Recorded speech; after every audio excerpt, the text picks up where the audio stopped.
हमारे वीडियो देखने के लिए हमारे चैनल को सब्सक्राइब करें और नोटिफिकेशन पाने के लिए प्रेस करें बेल आइकन को। देखिए प्रश्नमाला है, विविध प्रश्नमाला 2 है, कक्षा 10, उसका क्वेश्चन नंबर 19 है। सिद्ध कीजिए कि निम्नलिखित संख्याएं अपरिमेय संख्या है। तो मैंने आपको पिछले वीडियो में करवाया था 2.4 के अंतर्गत। तो यहाँ पे पहला क्वेश्चन है 5√2। तो आपको क्या करना है, सबसे पहले इसका विपरीत मानना है। क्या मानना है इसका विपरीत? कि माना 5√2 परिमेय संख्या है।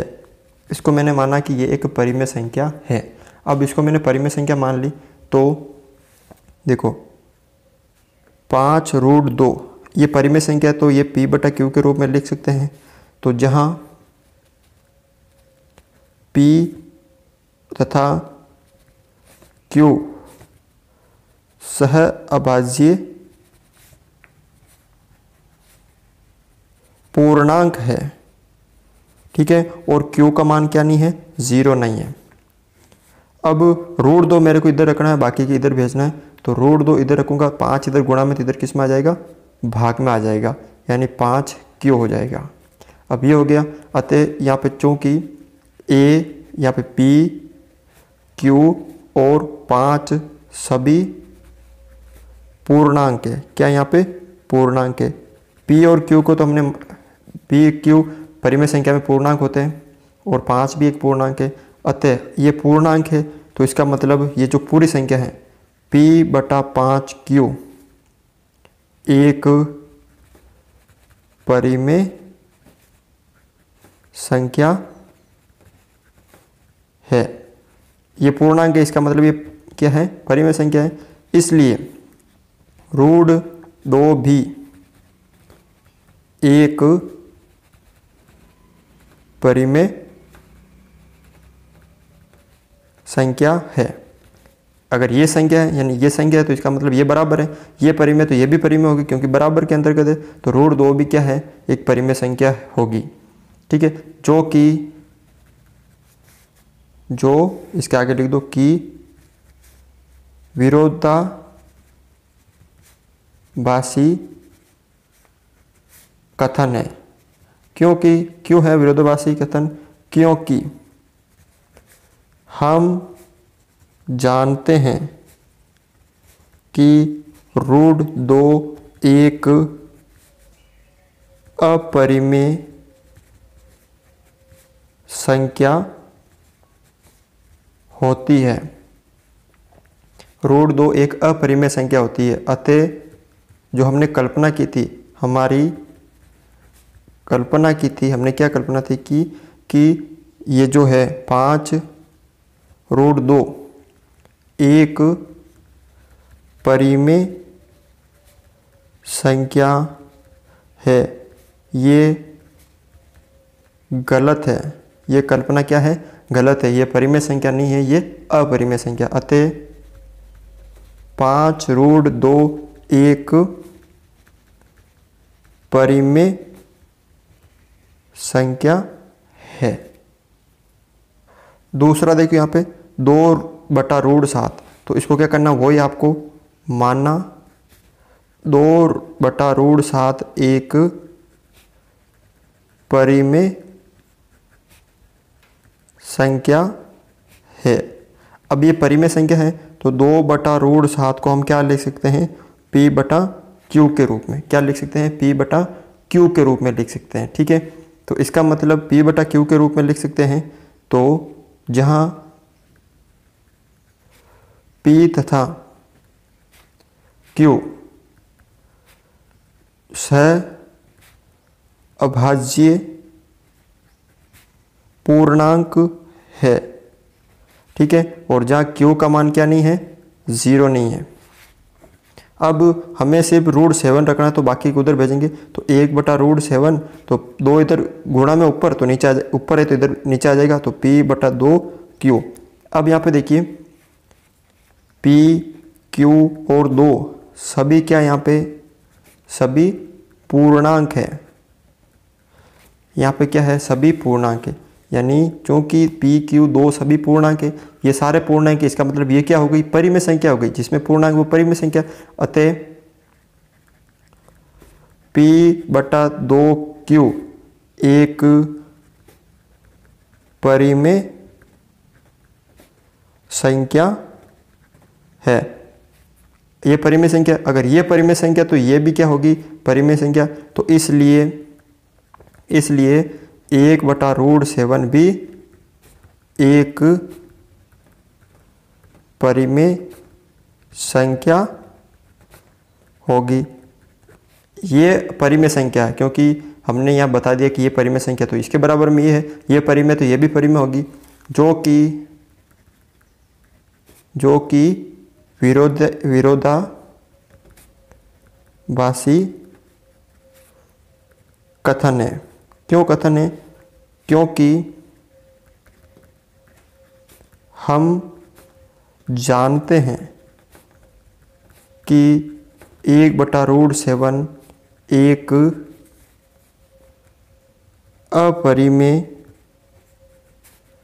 संख्या होती है। ये आपको लिखना है, ठीक है। तो अतः हमारी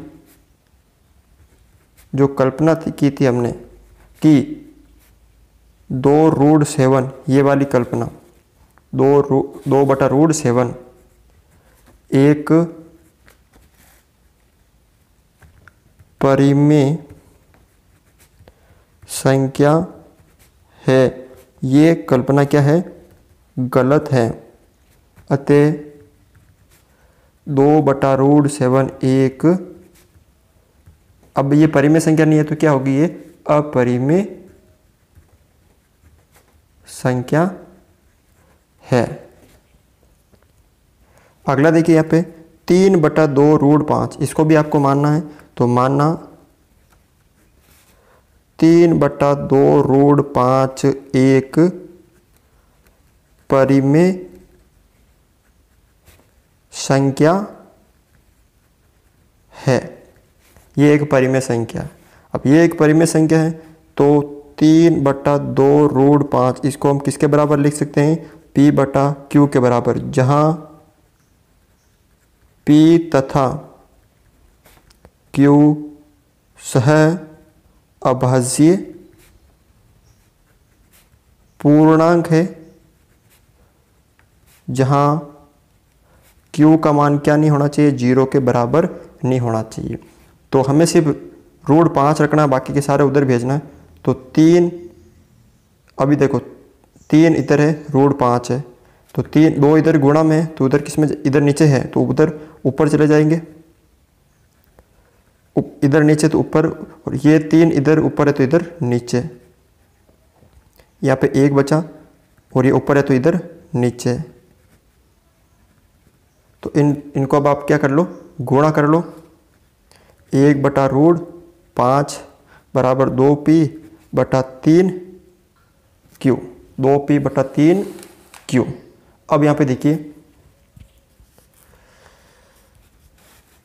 P, Q और 2 और 3 सभी क्या है, यहाँ पे सभी पूर्णांक है, यहाँ पे सभी पूर्णांक है।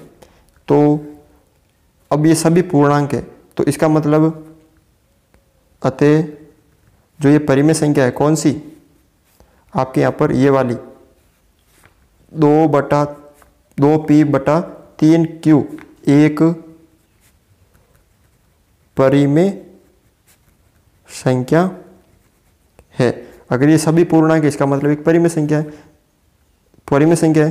तो ये क्या होगी, आपके ये वाली संख्या भी क्या होगी, परिमेय संख्या होगी। तो इसलिए 1/√5 भी एक परिमेय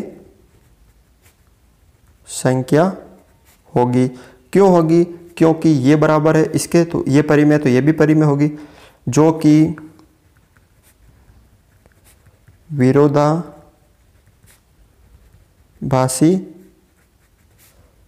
कथन है। क्यों कथन है, क्योंकि हम जानते हैं कि 1/√5 एक अपरिमेय संख्या होती है। जो ये 1/√5 एक अपरिमेय संख्या होती है। अतः जो हमने कल्पना की थी, क्या कल्पना की थी कि 3/2√5। अतः हमने या हमारी कल्पना 3/2√5 एक परिमेय संख्या है, ये क्या है? गलत है। ये जो हमने कल्पना की थी कि 3/2√5 एक परिमेय संख्या, ये गलत है। तो यहाँ पे लिख सकते हो अतः 3/2√5 एक परिमेय संख्या नहीं तो क्या होगी? ये अपरिमेय संख्या होगी, अपरिमेय संख्या है। देखो अगला क्वेश्चन है चौथा। तो इसको क्या करना है कि बताना है कि ये अपरिमेय संख्या। तो पहले क्या करना है? माना 4 + √2 एक परिमेय, विपरीत मानना होता है, परिमेय संख्या है। ये माना मैंने एक परिमेय संख्या है। तो 4 + √2 किसके बराबर हो जाएगी? P/Q के बराबर, जहां P तथा Q पूर्णांक है और Q का जो मान है वो 0 नहीं होना चाहिए। ठीक है, तो हमें यहाँ पे सिर्फ √2 रखना है। 4 इधर प्लस के इधर आ जाएगी माइनस के, P/Q - 4। अब इन दोनों को सरल कर देते हैं। दोनों का लसाअ पे Q इसका 1, Q का भाग Q में एक बार, 1 को P से गुणा किया तो P, 1 का भाग Q में Q बार, Q को 4 से गुणा किया तो 4Q। यानी ये आया, जहाँ या चूँकि P, Q और 4 सभी क्या है यहाँ पे? सभी पूर्णांक है। पूर्णांक मतलब P और Q तो पूर्णांक है, 4 भी पूर्णांक होता है। ठीक है, अतः ये जो संख्या, अगर ये सारे पूर्णांक इसमें, तो इसका मतलब P - 4Q/Q एक परिमेय संख्या है। अगर ये परिमेय संख्या है तो इसलिए ये वाली संख्या परिमेय है, तो ये भी क्या होगी? परिमेय। क्योंकि ये बराबर इसके हैं, ये जो संख्या है इसके बराबर है, तो ये परिमेय, तो ये भी परिमेय होगी। तो √2 भी एक परिमेय संख्या है, होगी। अब ये परिमेय संख्या है जो कि इसका क्या कथन है? विरोधाभासी कथन है। विरोधाभासी कथन क्यों है? क्योंकि हम जानते हैं कि √2 एक अपरिमेय संख्या होती है। ठीक है, अतः हमारी कल्पना की, जो हमने कल्पना की थी कि माना 4 + √2 एक परिमेय संख्या है, ये गलत है। ये हमने गलत माना, तो इसका मतलब ये परिमेय संख्या नहीं है, तो क्या है? ये एक अपरिमेय संख्या। अतः 4 + √2 एक अपरिमेय संख्या है। तो इस तरह से आप ये क्वेश्चन सरल कर सकते हो। अगर हमारा वीडियो आपको अच्छा लगा तो इसे लाइक, शेयर और हमारे चैनल को सब्सक्राइब करें।